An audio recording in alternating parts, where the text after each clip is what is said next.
Though I intended this video to be a return to my normal post-mortem format, where I cover both combatants from a matchup one after another, this catalog of Raana Tey's feats got a little out of hand, and rather than cut it down to size, I've chosen to do as I did with Darth Thanaton and upload it as a standalone profile of her and her alone. My analyses of the Jedi Covenant Seer Raana Tey will be drawn from her appearances in the Knights of the Old Republic comic series, specifically the Crossroads, Commencement, Homecoming, Knights of Anger, and Knights of Suffering issues and story arcs, in addition to the KotOR handbook and the KotOR campaign guide. Background information on her species traits and Jedi training will be drawn from the New Essential Guide to Alien Species and the Essential Guide to the Force, among several others. As this is the first post-mortem analyses that I have uploaded in over a year, I will provide a brief refresher on the ranking tiers, originally codified by MacAttack1 in his seminal Versus video, Ki-Adi-Mundi vs. Kausandarak. Link in the description. They are as follows. Tier 1, Complete Mastery. Tier 2, Advanced Mastery. Tier 3, Standard Mastery. Tier 4, Advanced Application. Tier 5, Standard Application. Tier 6, Basic Application. Tier 7, Basic Knowledge. With my opening preamble out of the way, allow me to present my post-mortem analyses of Raana Tey.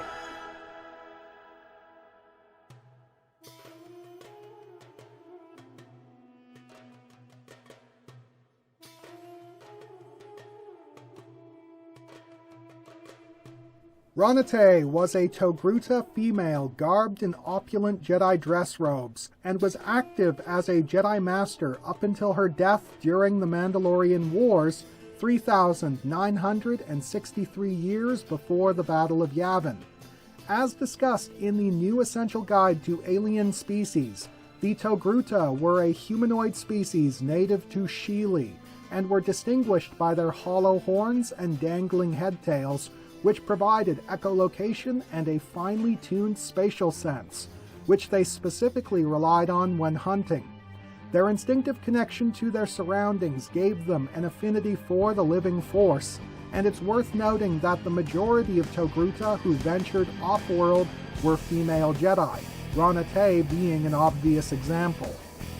The KotOR handbook establishes Raana as the youngest of the Terrace Masters, but also goes on to say that she was originally brought to the Jedi Seer Crinda Dre not for training, but for medical help, her runaway Farsight leaving her stricken with night terrors and insomnia, which the doctors on Sheely were unable to treat.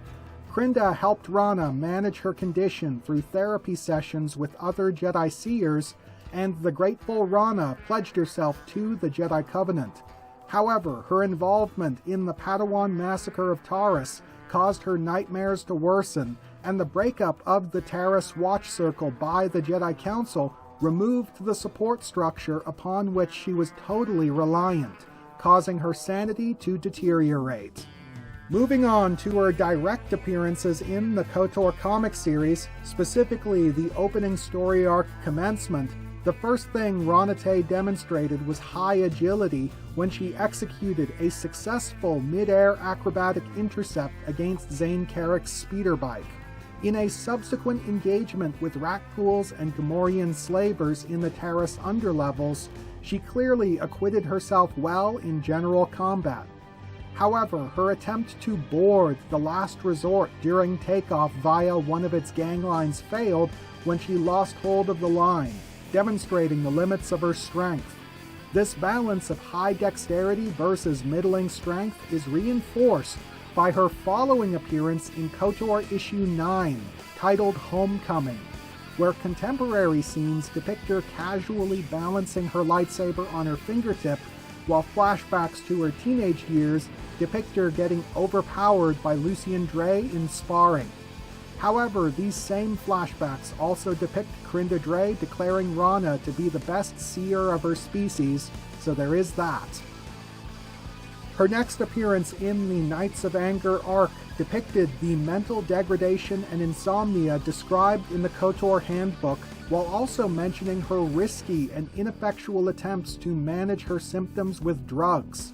However, her final appearance in the Knights of Suffering arc makes clear that her compromised mental state in no way undercut her athletic performance, as shown by her successful acrobatic strike against and subsequent hand-to-hand altercation with Del Mumu. When she attacked Zane Carrick, her deranged anger allowed her to dominate him in combat while also focusing through several injuries. First, the superficial wounds left by glass shards kicked up by her force telekinetic wave, and second, the lightsaber thrust through her lower abdomen delivered by Shel Jelavan. However, catching her arm on the rim of the Jedi Tower's shattered skylight demonstrated her compromised spatial sense and prevented her from escaping when Marn Hieroglyph demolished the building, after her overzealous attempt to free herself by amputating her own arm convinced him that he was about to attack Zane again. To reiterate my earlier point, Raana Tey balanced high agility and dexterity with middling strength, though I would also make note of her use of acrobatic power attacks to compensate. Similarly, she possessed sufficient mental fortitude to power through some pretty catastrophic injuries, but her resiliency was by no means superhuman. Even her Togrutan species traits, fully leveraged when she was fresh, were undercut. In essence, Raana was a fragile speedster whose effectiveness was predicated on her composure, the very attribute that was compromised by her fractured mental state. Though I ordinarily rate Togruta and other non-humans with advantageous species traits higher, Raana Tey's physical performance is ultimately narrow and inconsistent, making her an archetypal Tier 3. She's a one-trick pony speed demon who's dominant in her own arena, but she's not particularly strong or tough, and her compromised sanity means that she doesn't know when to back off. Her high physical output is obvious, but Raana will burn her candle from both ends trying to punch above her weight class.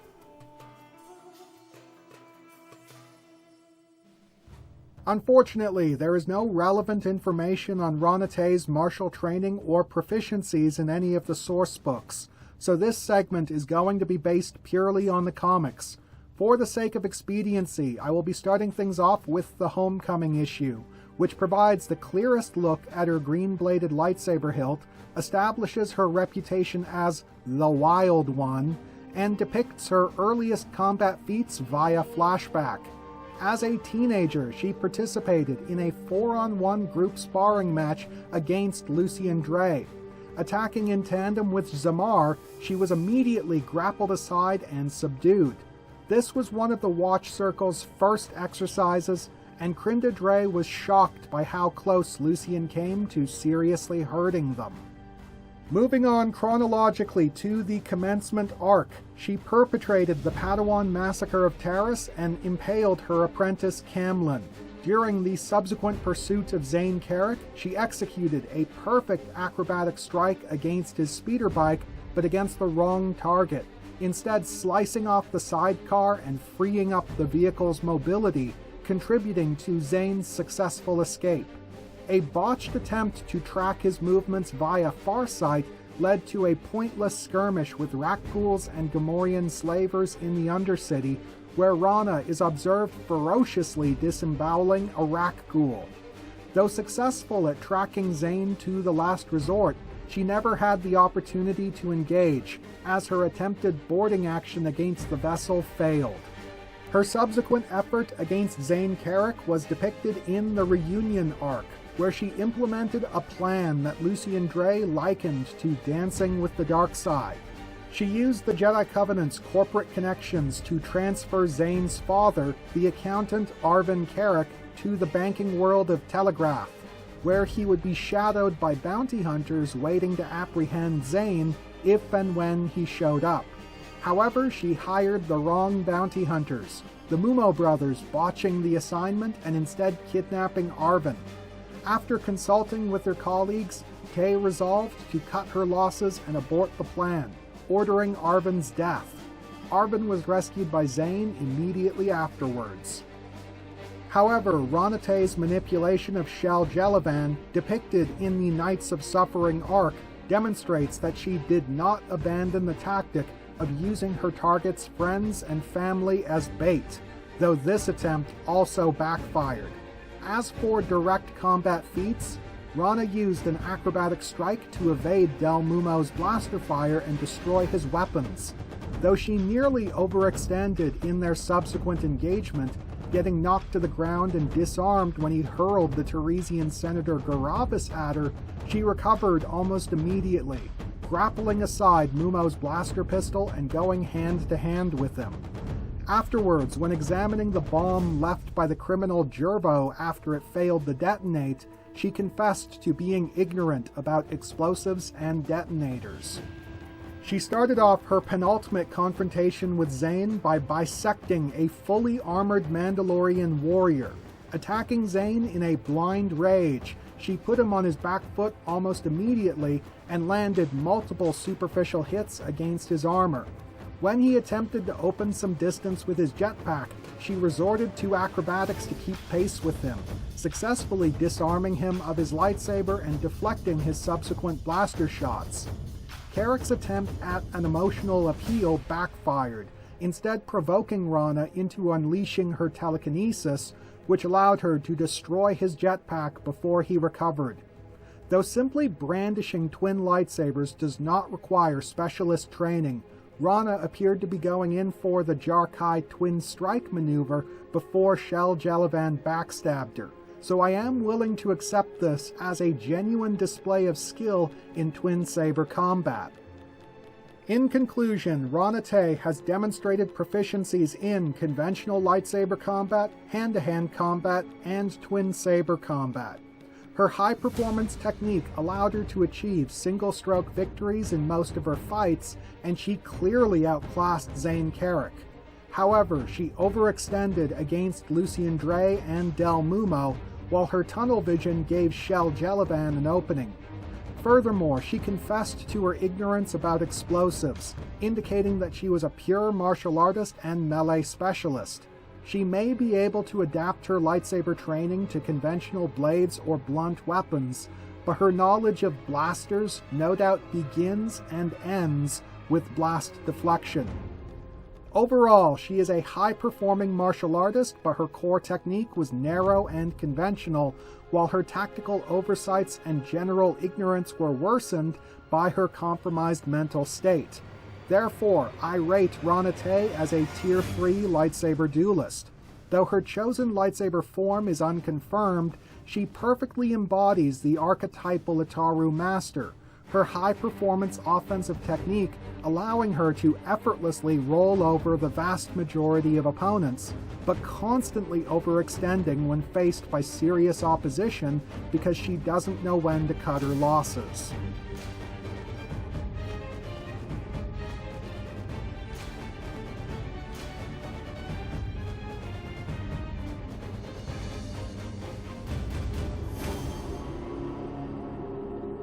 As discussed in the new Essential Guide to Alien Species, most Togruta who left their homeworld were female Jedi, Raana Tey being an archetypal example.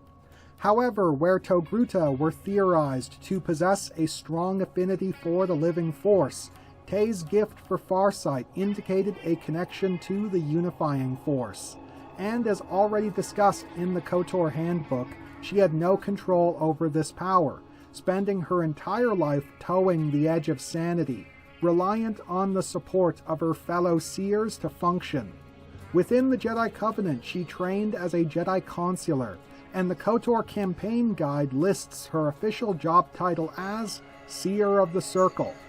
The entry on farsight in the Essential Guide to the Force is presented as an academic lecture from Grandmaster Yoda, in which he compared seeing the future to trying to discern raindrops from underwater.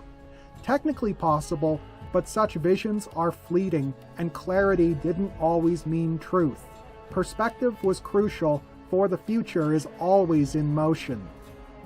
Given what the inciting incident of the main storyline of the KotOR comic series was, this was a lesson that Raana Tey and the First Watch Circle failed to learn. As depicted in the seminal arc Commencement, she and the First Watch Circle traveled to the rogue moon in the Terra System's asteroid belt, a local force nexus that enabled visions of the future and oblivion. Settling into meditation, the Watch Circle was stricken by a collective vision of their own deaths at the hands of a red-armored Sith Lord. Taking the vision at face value as signifying that one of their apprentices, at the time similarly armored in bright red enviro suits, was destined to become the Sith Lord who destroyed them, they orchestrated the Padawan massacre of Taris. Raana Tey struck down Camlin, but Lucien Dre's Padawan, the late arrival Zane Carrick, escaped. In the ensuing pursuit, Raana is observed telekinetically slowing her fall down an elevator shaft and employed a forced jump to intercept Zane's speeder bike in midair. However, when Zane hid in the Terrace University cafeteria, Raana failed to sense him hiding in the garbage chute despite her close proximity. When she and the Watch Circle attempted to use Farsight to predict Zane's movements, they again took their visions at face value and acted upon incomplete information, leading to the aforementioned skirmish in the underlevels. And I think it's fair to say that her failure to keep hold of the Last Resort's gang line as it took off demonstrated the limits of her force enhancement. In her next appearance in the Homecoming issue, flashbacks depict Crinda Dre declaring Raana Tey to be the best seer of her species and pointing out the astronomical combined abilities of the First Watch Circle. In the present, the breakup of the First Watch Circle mentioned in the KotOR handbook is depicted, inspiring an immediate vocal protest from Raana Tey. As already discussed, the consequences of this separation are depicted in the Knights of Anger arc.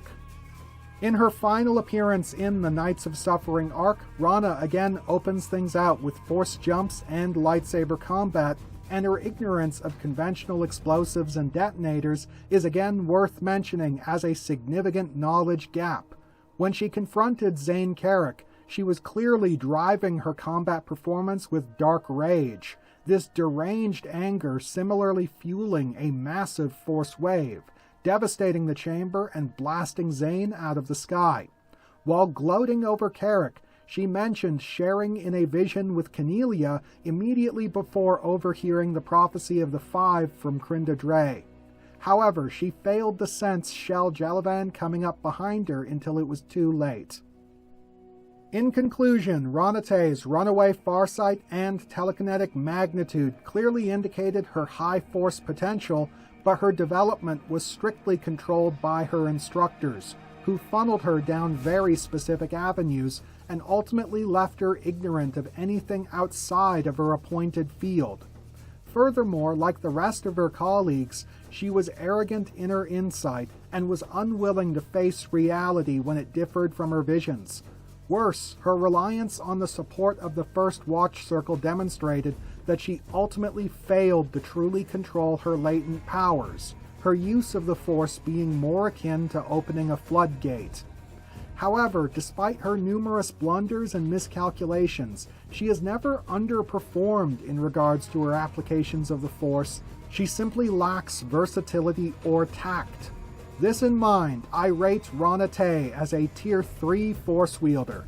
She's a talented expert within her own field, but ignorant and fallible outside of it.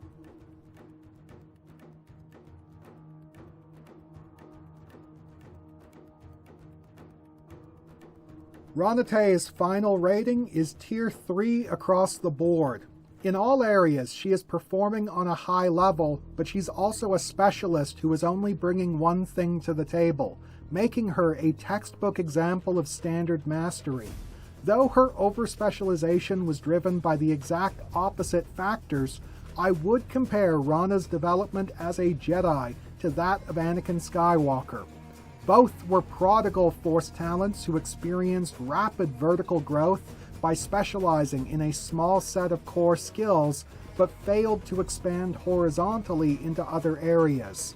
Furthermore, They were arrogant in their abilities while also failing to fully control their talents, the resultant mental instability leading to numerous blunders and lapses in judgment. They were ultimately reliant on their teammates to rein in their worst impulses while also picking up the slack in other areas, with their performance as independent operatives being inconsistent. Their mastery within their chosen arenas was unquestionable, but they lacked flexibility and merely intensified when resisted, their lack of restraint ultimately making them just as much a danger to themselves as to others.